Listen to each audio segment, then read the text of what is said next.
क्या छठ पूजा मनाने से भारत विश्व गुरु बन सकता है? आइए थोड़ा इसके मूल में उतरते हैं। सबसे पहले आप ये बात समझें कि जो छठ पूजा है ना, वो शुद्धता का, पवित्रता का या प्राकृतिकता का एक पर्व है। क्योंकि आप देखिएगा छठ पूजा में हम क्या इस्तेमाल करते हैं, जितने भी अशुद्ध, जितने भी असात्विक, जितने भी कह लीजिए मानव द्वारा निर्मित वस्तुएं हैं, उनका त्याग करके भगवान द्वारा निर्मित, प्रकृति द्वारा निर्मित, धरती माँ द्वारा निर्मित या कहें नेचुरल चीजों का हम ज्यादा से ज्यादा प्रयोग करते हैं। चाहे वो मिट्टी के बर्तन हो, चाहे वो और कोई खाद्य पदार्थ में सामग्री ले लीजिए, सब कुछ एकदम शुद्ध, नेचुरल, प्राकृतिक।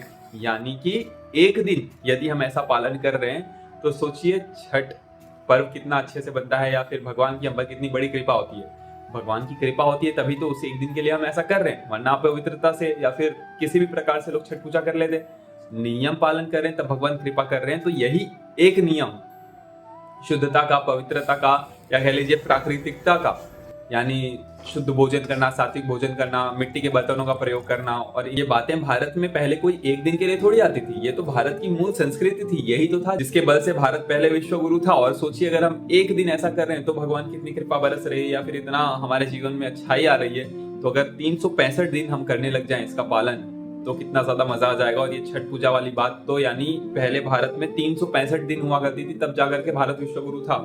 इसे हमें आज फिर से अपनाने की आवश्यकता है, इसे आज हमें फिर से भारत में लागू करने की आवश्यकता है। इस पर आपके क्या विचार है, इसे कैसे कर सकते हैं, टिप्पणी भाग में अवश्य बताएं। राधे कृष्ण, जय सिया राम।